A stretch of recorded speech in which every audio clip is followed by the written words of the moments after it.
So we'll open up a special board meeting for ethics training, and I don't believe we have any public comments, correct? Ms. Lkancke, correct? Welcome. Thank you for taking the time to educate us. And you'll walk us through your presentation. So good afternoon, Commissioners. I'm pleased to introduce Caroline Lkancke, who's an attorney with the Florida Commission on Ethics. And prior to joining the commission, she was Chief Ethics Officer and Senior Attorney with the Florida Public Service Commission. She went to FSU and for her law degree, where she graduated magna cum laude. She's a member of the Florida Bar. And in 2015, the Florida Government Bar Association selected her as a finalist for Government Attorney of the Year.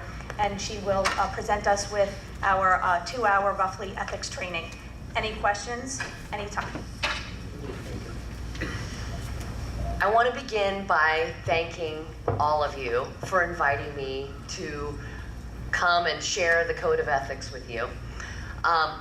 In addition to being mandatory for many public officers, ethics training is often an excellent idea, and it's an exercise in mitigating liability for those who choose to serve and facilitating compliance, and it also helps ensure the public trust in the decisions and deliberations that you make.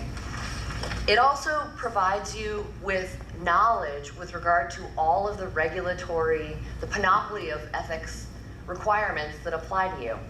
A board at this level appointed by the governor is subject to a whole host of ethics requirements that are not always completely obvious, and they're not approachable in every instance.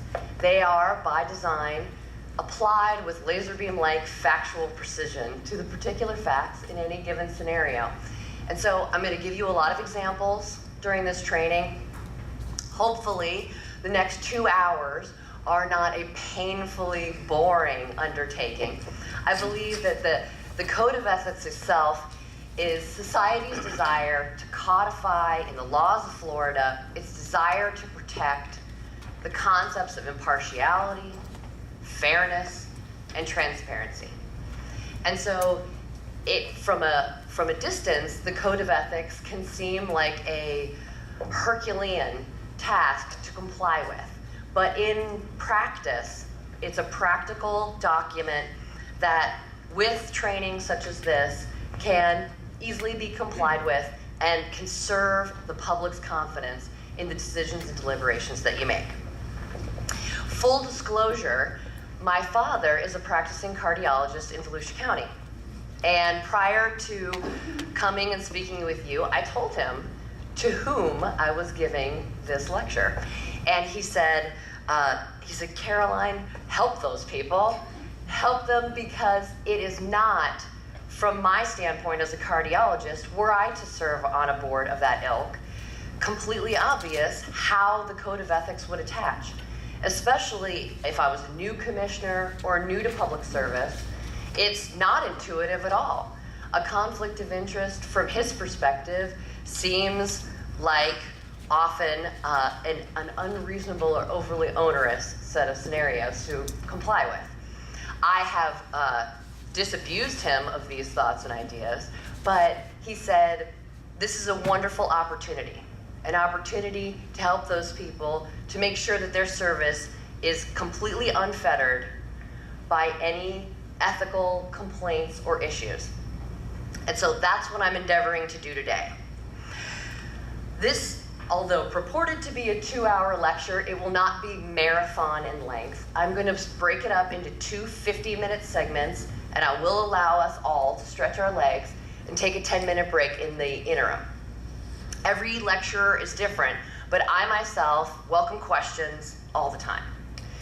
In truth, since becoming a full-time ethicist attorney with the Commission on Ethics, I have received more questions asking for a friend, based on situations that have never happened, nor have ever transpired, that are totally fictitious in nature. But this is an exercise, this is an opportunity. Perceive me as I am, a resource to serve. So if any of the topics that I raise raise any questions for any of the individuals in this room, please stop me. I will try to interrupt my own bloviating in order to afford you with the ability to ask questions, but this is not a monologue. I would like, if possible, for this to be a dialogue. So with those things in mind, let's begin with the Code of Ethics. As I've mentioned, what we're talking about here are things that are very discernible. Impartiality, fairness, the public trust. The Code of Ethics itself applies uniquely to public officers and employees because a public office in Florida, for certain, is a public trust. Those words are enshrined not only in the Code of Ethics that I'm going to discuss with you today, but in the Constitution of the state of Florida itself. The Commission on Ethics is often it's surprising that agency exists. But it is an independent agency created by Article 2, Section 8 of the Florida Constitution, and it is independent in nature. Its members consist of 9 individuals who are appointed by different portions of our board, are appointed by the governor of the state of Florida, the Speaker of the House of Representatives, and the head of the Senate.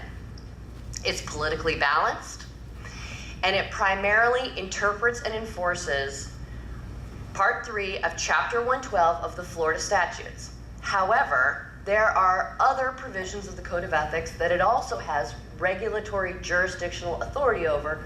For example, Chapter 350, which applies uniquely to commissioners of the Public Service Commission, for which I was a chief ethics officer. There are literally thousands of people in Florida, as of this day right now, that are subject to some form of the Code of Ethics for public officers and employees. This is because all public officers are subject to the Code of Ethics.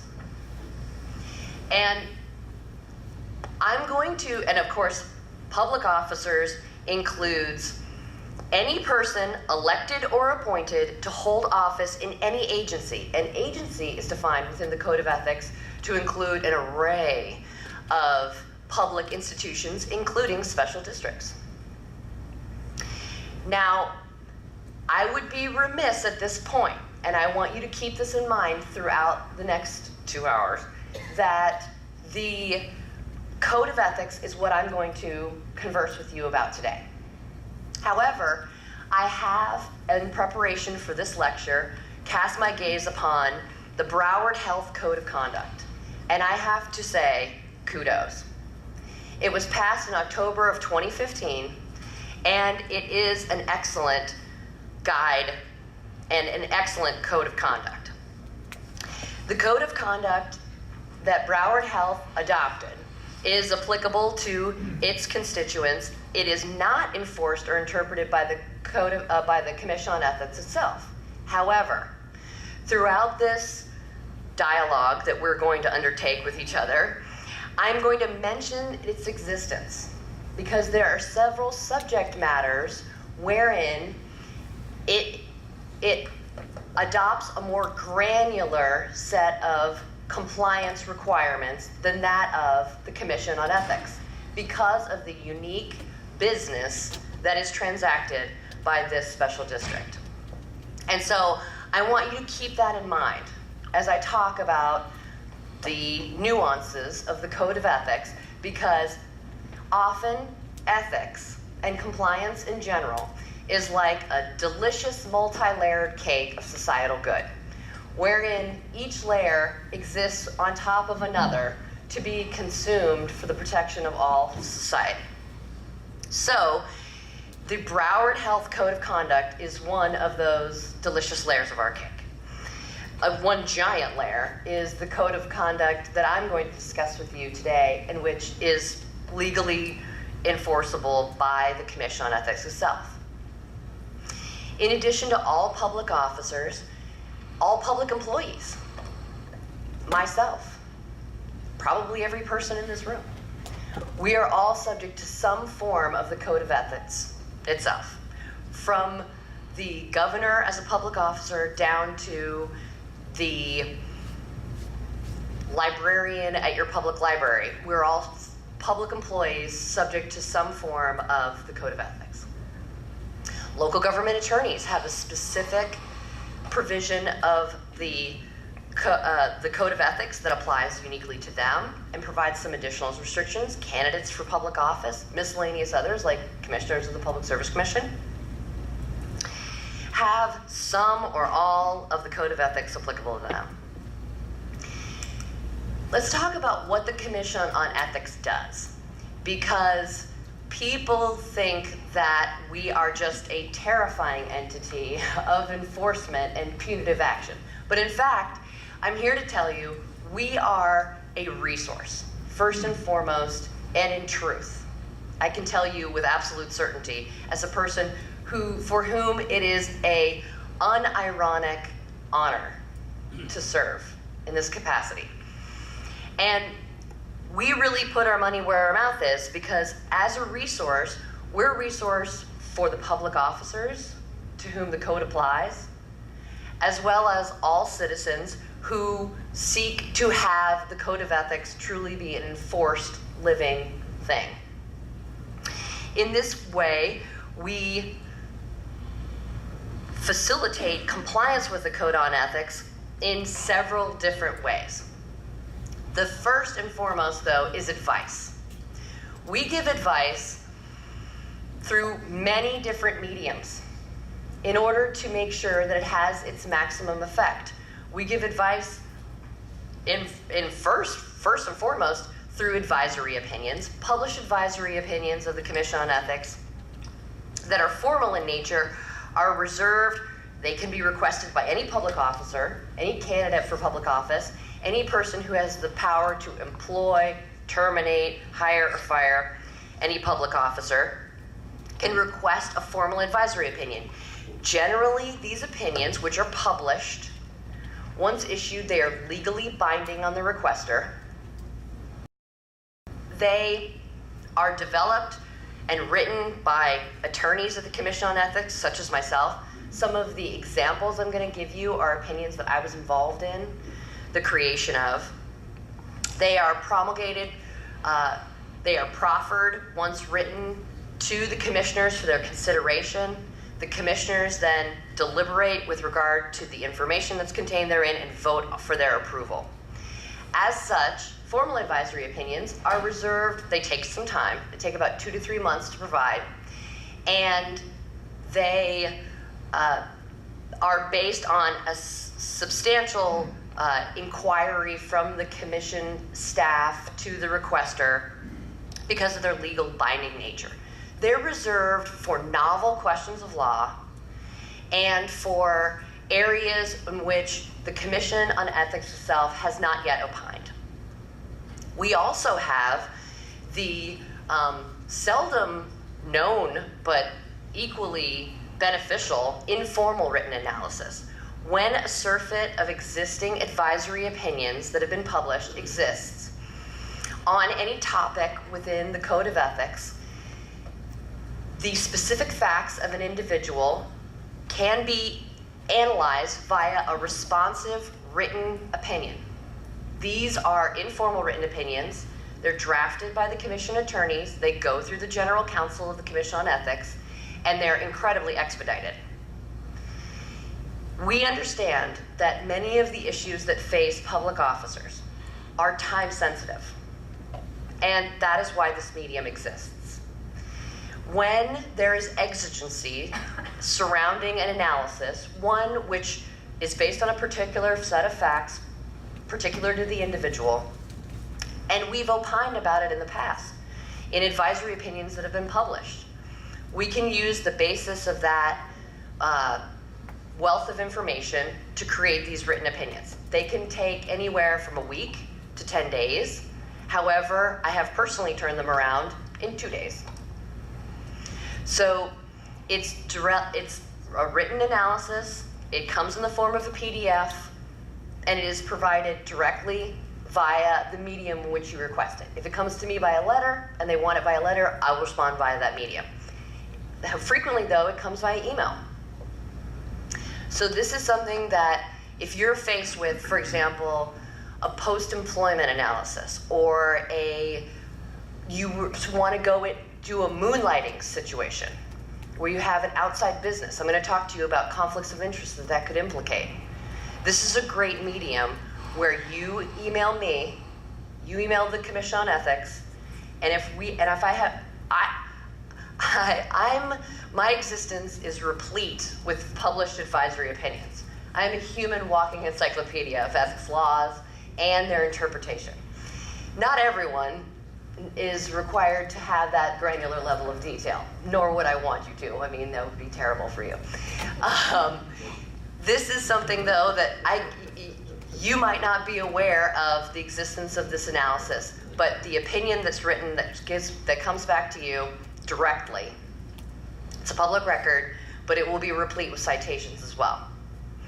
In addition, over-the-phone guidance, every single day of the week, all day long. We have a full-time ethics attorney that answers the phones and answers every ethics question in real time on the day of that you might have. Because we want to help people, public officers, mitigate their liability, people to be aware of the requirements or the lack thereof when it comes to the Commission on Ethics and its code. And so even at some times of the year, like financial disclosure time, I'm going to talk to you about financial disclosure. I know that the members of this commission file a Form 1. During that period, we have so many questions that every single attorney, including the executive director and the general counsel, work the phones every single day, all week long. Because we do not want people who are seeking guidance about how to be transparent to not receive that information in real time. We're here, truly, we're here to help. And, okay, before we get to that subject, there really, truly is no deficit to inquiring with us. I'm going to talk to you about the other ways that the Commission on Ethics functions, but keep in mind that we cannot self-initiate complaints against you. So if you call us, and even if you say, I did this thing, I think I might have violated the Code of Ethics, is this bad? I will talk to you about the statutory provisions that it implicates, how it's been analyzed in complaints, in investigations, in advisory opinions in the past, and then you can conduct yourself accordingly. Okay, complaints. We also exist, the Commission on Ethics, to make sure that the Code of Ethics is an enforced document. It is a requirement that has a panoply of nuances, and we also facilitate its compliance by investigating and adjudicating ethics complaints.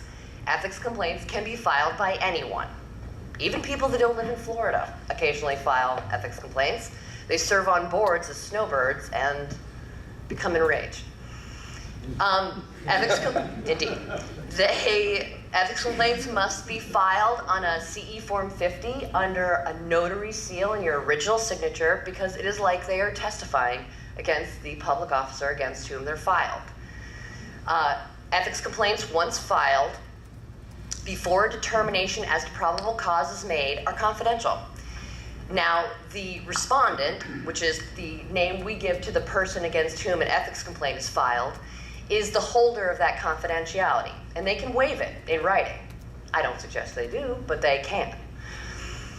The person who files it also, is aware of its existence.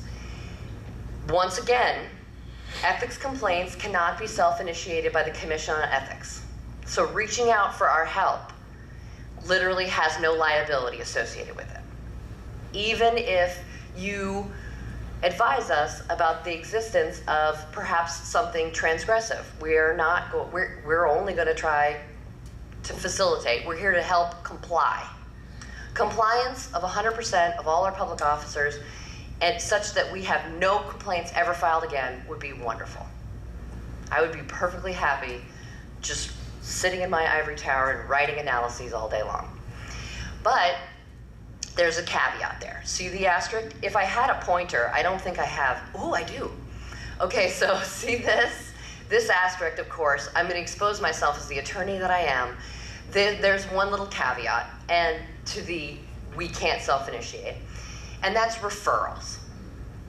Now, the legislature, in its authority, sought fit to amend some time ago our authority to receive referrals from the governor's office, from the U.S. Attorney's Office, from the Department of Law Enforcement, state attorneys. Often these come as a result of grand jury indictments or criminal investigations where perhaps there's no criminal liability but involves a public officer possibly using public resources or something of that ilk, and so they send it to us. The commission can only investigate them based on a 2/3 majority vote, but also, as you can imagine, when they come to us, frequently they have a lot of evidentiary underpinnings such that frequently they are investigated. Let's just promise, we'll all just promise not to be the subject of a grand jury indictment, and we'll all be fine. Okay, so complaints. This is a breakdown of the types of, the number of complaints filed against the different sundry types of positions, okay? Note, however, that, and you can draw your own conclusions, but look at the elected public officials. Often bear the most public scrutiny and thus have the most ethics complaints filed against them, okay? So I'm gonna begin this substantive analysis with some good news. Look at the state-appointed officials. They are doing nothing wrong because look at the very few complaints that they have filed against them, okay? They comprise only a tiny percentage of our complaints that we receive, and I think it's because you guys are superlative public servants. But some could argue that elected public officers have a larger public persona in their communities, but that's neither here nor there. Let's go with the former, not the latter. I know what you're thinking. Caroline, what are the types of violations that are occurring? Overwhelmingly, our analysis focuses the vast majority of time on things that are bread and butter, conflicts of interest, misuse of public office is by far the most investigated component. And like a rock band from the 90s that only has one hit, I'm going to save it to the end so that all of you stay until the last portion of my lecture. So we'll get the most tedious part, I would say, but one of the most important parts over first of my substantive analysis, and that's financial disclosure. I would like, it is my dearest hope, that the only time the Commission on Ethics darkens your door is once a year in the form of financial disclosure. And it's easy like this. I know that you file Form 1s. Okay, people, the biggest question people ask me is, why, Caroline?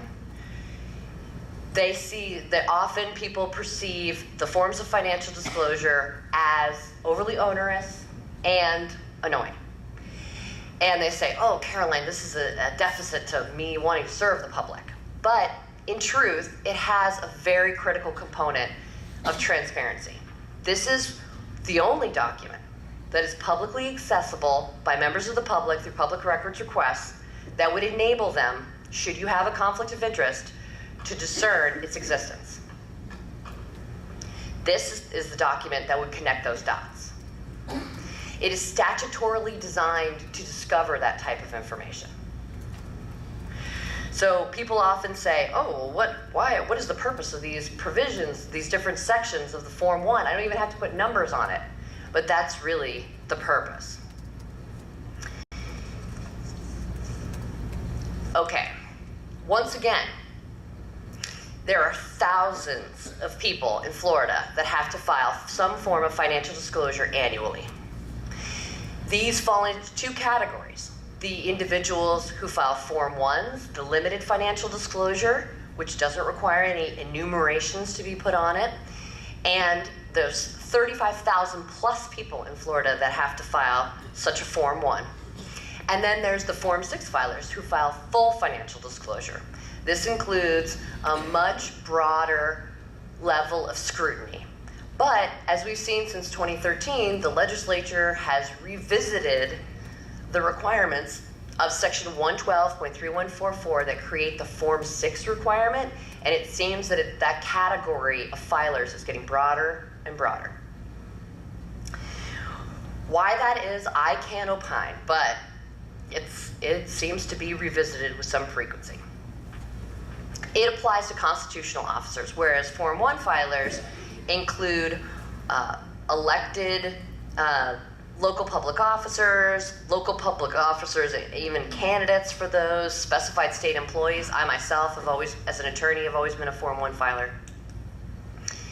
I get the same questions over and over again, so let's address them. When do I have to file?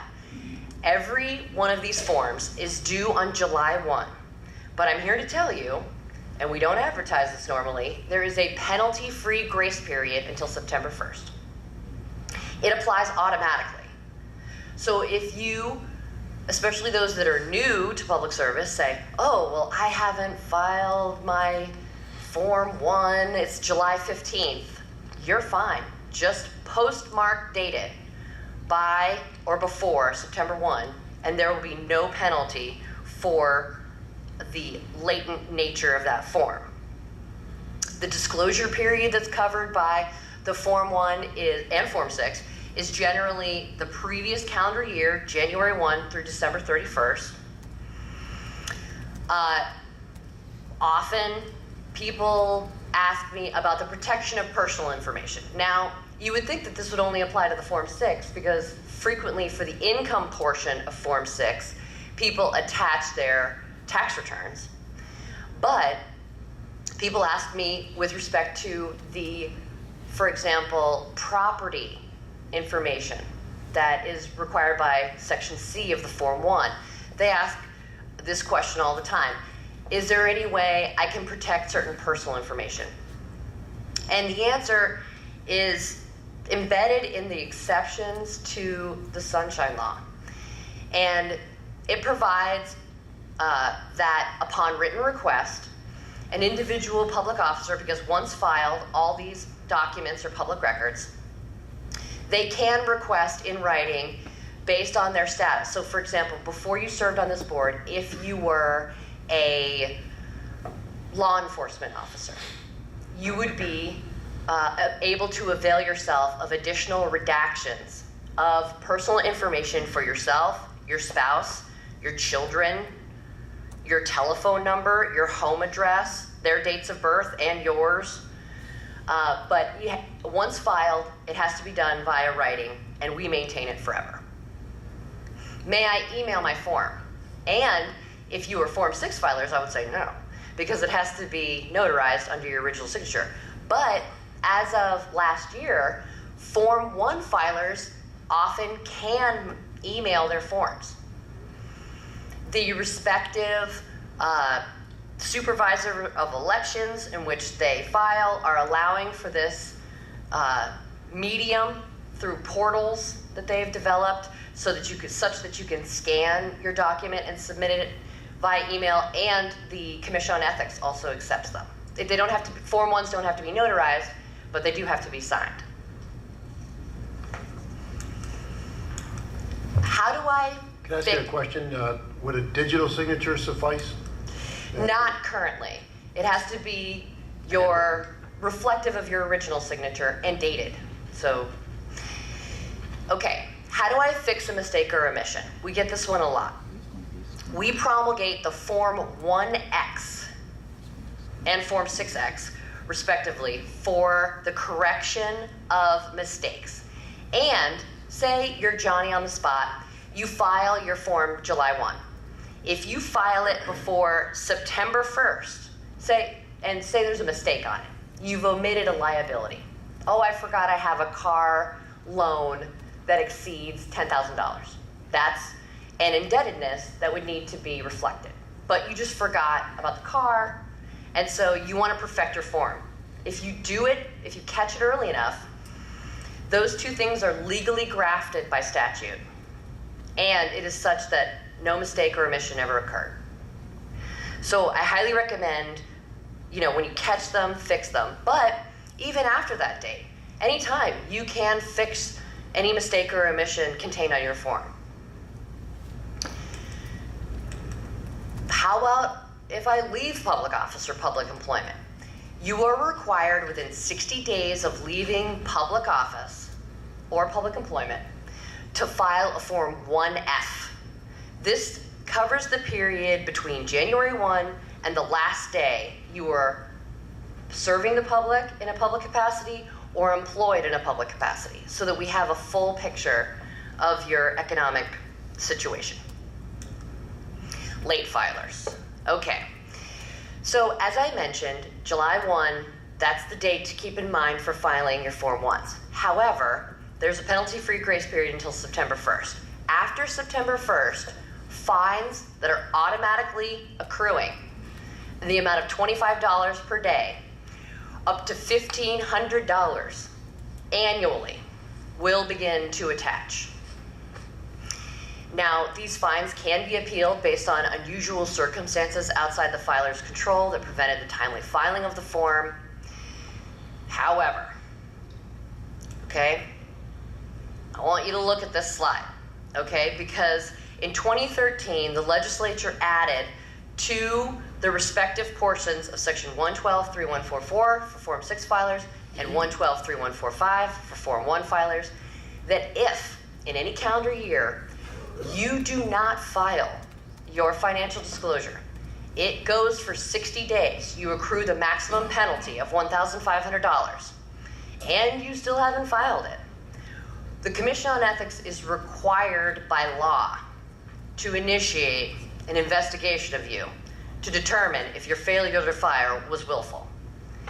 And if we so determine, there is only one penalty, and it's painful.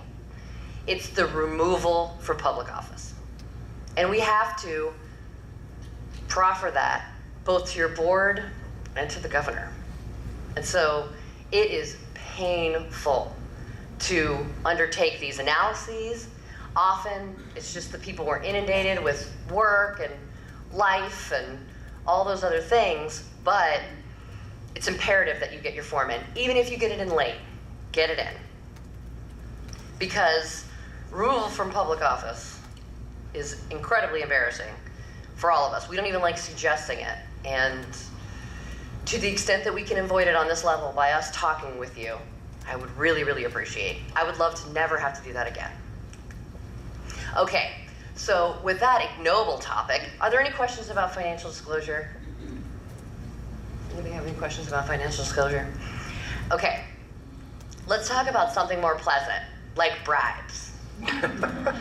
So bribes, guys. Bribes are prohibited. They're no bueno, okay? They are a vitiation of the public trust in the truest order. There are two statutes that, by virtue of their public import, apply to all public officers and all public employees.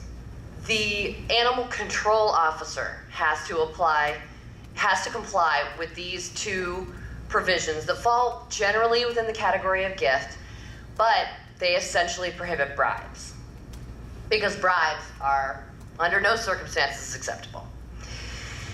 Bribes are very expansively conceptualized within the Code of Ethics, okay? So I have an example that I'm going to give to you that came from a real complaint involving a really successful person who liked bribes. And, okay, so the acceptance of quid pro quos, that is the terminology that we utilize in the Code of Ethics, are bifurcated into Section 112.3132 and Section 112.3134, and that covers the landscape of quid pro quo scenarios.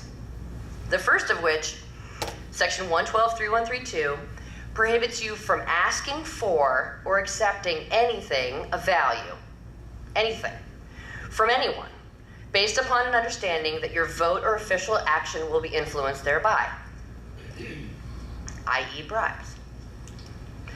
Similarly, subsection 112.3134 works in concert with this provision. It further prohibits you, your spouse, or your minor children from accepting anything that you know or should know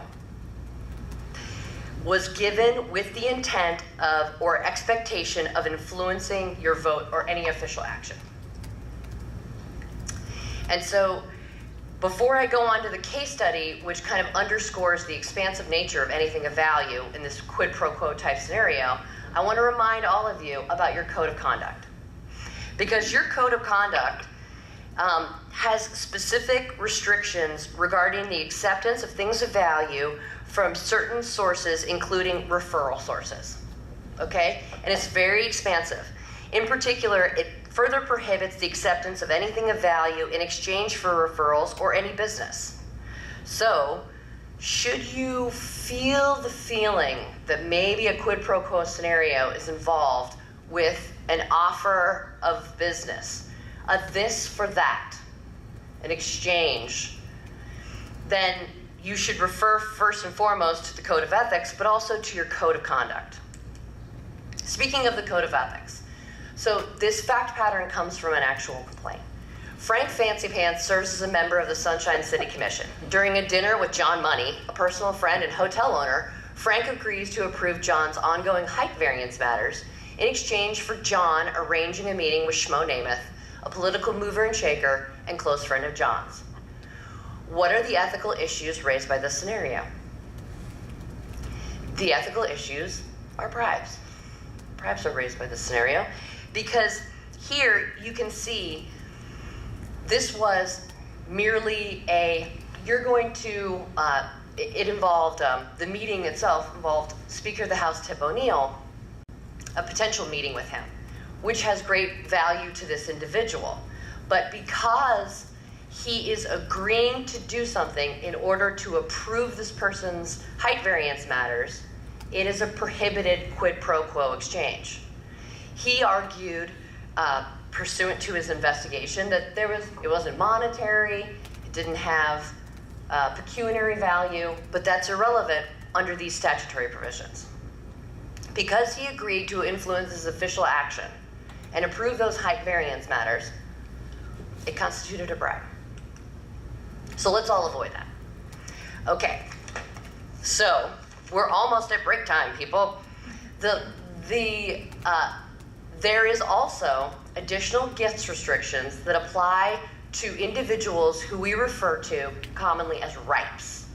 And these are reporting individuals and procurement employees.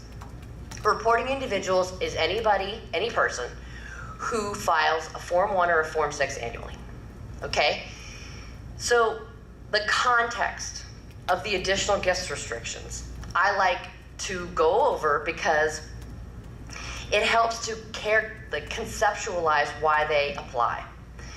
The gifts law, which is contained in section 112.3148 and contains a host of additional restrictions with regard to the acceptance of things of value, applies only to public officials, such as reporting individuals, who have authority to make decisions of a monetary or pecuniary nature involving the dedication of public funds.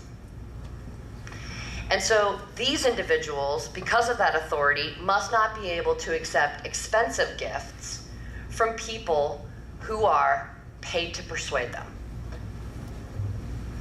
They are not Herculean, they are really twofold, but they are strident in their application.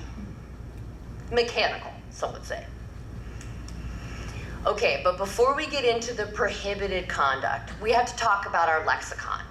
because it is unique. And the first and foremost is, what is a gift?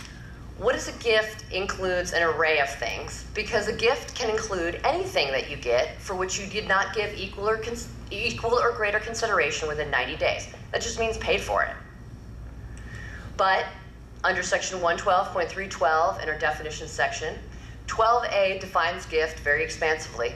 In addition to that, it specifies tangible and intangible personal property. Food and beverages is a big one. Transportation, and we mean transportation in anything. A helicopter, a yacht, a limousine, a taxi cab. All these things are forms of transportation. Lodging, including lodging in someone's house, floral arrangements, all these things, including any other similar service or thing having an attributable value. And in the case study, you're going to see that there's a provision of the Code of Ethics that contains a host of valuation methodologies so that we can value anything. Gifts are not limitless, though. They do not include salary associated with your private employment, for example. Campaign contribution, lifeblood of the democratic process. Most people don't understand that, but truly, that is not a gift. Awards and recognition of your service.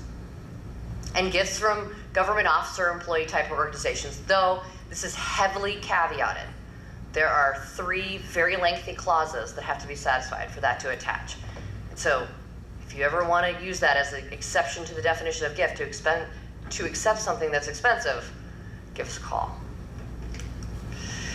Okay, prohibited donors I'm about to talk to you about, but let's define who they are. They're big groups, but they're not limitless. They include lobbyists and vendors. So those are the only 2 types of people that you have to be very circumspect about accepting expensive gifts from. Now, your code of conduct puts some more types of people into these categories, okay? But for the purposes of the Code of Ethics, these are the 2, lobbyists and vendors. Lobbyist is anyone who, for compensation in the previous 12 months, seeks or sought to influence the decision-making of you as a public officer or that of your agency. And this includes, though not on the slide, the passage, modification, or defeat of any recommendation or matter for approval before your board. If they're paid to persuade you, that's the shorthand that the Commission on Ethics likes to use, then they're probably a lobbyist. Similarly, vendors were added to the categories of prohibited donors in 2013. And those include any representative of a business entity doing business directly with your agency, including renting, leasing, or selling any realty goods or services. So obviously, this involves that vendors are very easy to identify frequently because they're denoted by contractual relationships with your agency, but not necessarily. They're a pretty expansive group that was added in 2013. Okay, so now that we've got our lexicon down, there are only essentially 2 prohibited things. Solicitation, as we've seen from the bribes part of the lecture, the solicitation of things from people that are paid to persuade you, as you can imagine, can be very liability laden. And under the Code of Ethics, for RIPEs, reporting individuals and procurement employees, it's prohibited, okay? And I'm going to give you some examples that come up with painful frequency. The anti-solicitation provision, first and foremost, section 112.31483 through, provides that a reporting individual or procurement employee cannot solicit a gift, regardless of value, from a lobbyist or a vendor or certain others like political committees connected with such donors, including the partner, firm, employer of a lobbyist. We call them principals. If the gift is for the personal benefit of the ripe, another reporting individual, or the immediate family of either. Okay, so examples of this. I am newly re-elected to the City Commission, and I would like to throw a fancy party to celebrate the end of the election season and the newly re-elected nature of my service. Who should I ask for food, beverages, alcohol, and the space? It should definitely not be lobbyists or vendors, because even though those leap to the mind of the public servant, those types of solicitations are prohibited. And it comes up with more frequency than I would like. Now, there is a caveat here, okay, for solicitations from potentially these types of individuals for charitable contributions. However, and it's predicated upon the idea that the statute itself says you cannot solicit anything for the benefit of yourself, your family members, or another reporting individual.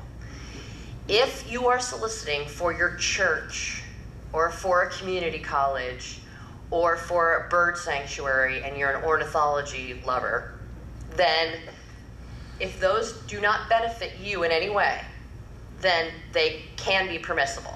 I still recommend you don't do that. Asking for things from people who are paid to persuade you in your official capacity is a sticky wicket. They think you're leaning on them, maybe you are, and it can lead to an unfortunate besmirchment even where one is not intended. The other thing that's prohibited is a prohibition of acceptance, and it is very mechanical in its application. A RIPE, reporting individual or procurement employee, cannot accept directly or indirectly a gift from a lobbyist, a vendor, or certain others, like the principal firm or employer of the lobbyist, valued at over $100. Period. You cannot accept an expensive gift over $100 from these individuals. You can, within 90 days of the acceptance of something expensive, pay it down such that the value is less than $100, but you can't just report it because that will not cure it. It is prohibited for you to accept it. And I give these lectures in an attempt to put all the arrows in every public servant's quiver with some frequency, and people say to me all the time, I can't even accept a bottle of water. And I think, what kind of water are you being offered? Because it's a $100 threshold. It's very mechanical. We have advisory opinions that say $99 doesn't do it, okay? So it has to be over $100. And unless you're being offered some gold-plated Neiman Marcus collection Himalayan glacier water, I can't imagine how it's going to exceed the value of $100. And in truth, it is an exercise in particularity. We have a valuation provision, and that valuation provision is fairly mechanical, and we can value transportation, lodging, any of those things. Okay, so those are the two things that are prohibited. That's it. Soliciting and accepting something from a vendor or a lobbyist of your agency that exceeds the value of $100. So put a period. For the purposes of this lecture, those two things, though expansive, are what they are. Period. That's not so Herculean, okay? I don't think. Now we're going to go to something that's a little trickier, okay? But it's not prohibited. It doesn't involve prohibited gifts, but it does involve some reporting. So these are gifts from vendors and lobbyists, all right? We're leaving that territory, and now we're going to gifts from relatives and friends. The good news is you can accept any gift ever from any relative of any amount. You don't have any prohibitions, even if they're a lobbyist, and if they're a relative, okay? And relative is crazy expansively defined in the Code of Ethics. It includes step everybody, grand everyone. The blended family is well within the provisions of section 112.312, subsection 21. It includes people who you hold out that you're gonna marry, people with whom you cohabitate and share the same domicile, okay? But, and we had an opinion on this, CEO 16-1, it doesn't include your OkCupid date, or your boyfriends, or your girlfriends, or people who you're just casually friends with, okay? But relatives can give you anything, ever. No prohibition, no reporting requirement. All right, now let's say it's just a friend, all right? So let's say it's literally anyone that Caroline Lkancke dates, all right? They're a friend, okay? They're not a relative, trust me. And they fall within the category where I have to be a little bit more circumspect about the things that they're giving me, because I do not intend to marry them, nor do I intend to let them live in my home. So we are not falling within that initial very vast exception. Rather, they fall into the category of acquaintances, okay? So when you get expensive gifts that exceed the value of $100 from a non-relative, non-prohibited donor, okay, you have a reporting requirement on a Form 9. Okay? So a sorority sister buys me a plane ticket to attend her wedding. Hopefully to talk her out of it, but you know, she's giving me an expensive gift, the value of which exceeds $100. And even though I'm going to provide her sound counsel against such marriage, that is not a quid pro, I've not provided consideration for it, and I'm accepting a gift from an acquaintance that exceeds $100. I can accept it, but I have to report it. And I have to report it quarterly. This is what the Form 9 looks like. It's on our website, and it mitigates your liability with respect to the acceptance of these gifts to 0, okay? So it's a tool of transparency, and I highly recommend, should you be faced with an expensive gift, that you accept it and that you file your Form 9. Now, of course, you could pay the value down to less than $100 within 90 days of the receipt of the gift, but as a public servant myself, I would be loath to do that.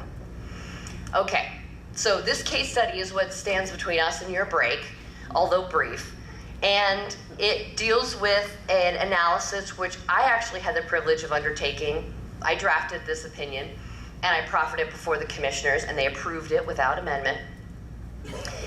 You are a city commissioner. While attending a meeting of the board, a local businessman offers you 2 tickets to a charity polo match featuring Prince Harry. The tickets reflect no dollar value, but rather have invitation only and not for resale stamped on the front. What ethical issues does this scenario raise, if any? Okay, so frequently public servants say, hey, it says not for resale. The value is 0. Let me dispel that right now. The value is not 0. You're going and hanging out with, albeit a lesser prince, but a prince nonetheless. And polo will ensue for the purposes of this. This particular event involved carriage rides from your car into the venue, polo, Prince Harry, champagne, food, wine, beverages, music, a whole day of entertaining. Whatever stamping down divots thing, that was part of it. It was a whole deal.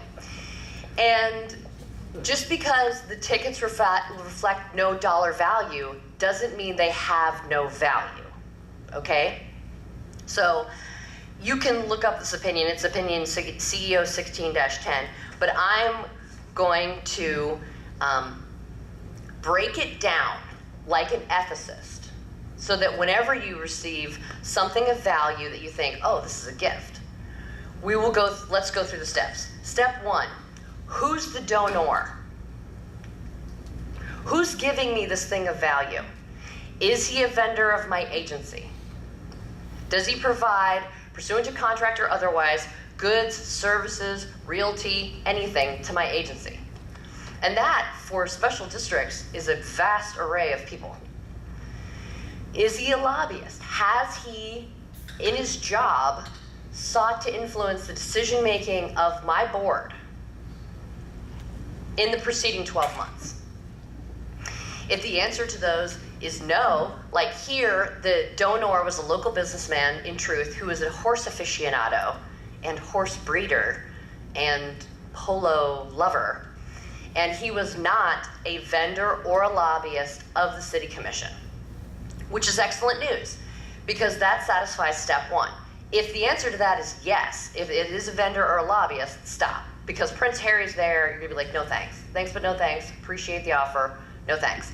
Because it's gonna be an enormous amount for each of those tickets, and you're not gonna wanna pay it down to less than $100. And the acceptance of them, once you accept those tickets, the prohibited act is transpired. Step two, these don't have any dollar value on them. How do I know how much they cost? You can always call us. We'll help you navigate these waters. But I think that your compliance officer, Lynn, your general counsel can really help facilitate this. I felt like valuation of tickets that were given to people for free was my part-time job as a chief ethics officer with the commission I previously was engaged with. When they reflect no dollar value, it doesn't mean they don't have value. It means that you have to go to the valuation provisions of section 112.3148, section 7. And in this instance, there's a really helpful provision in 7J.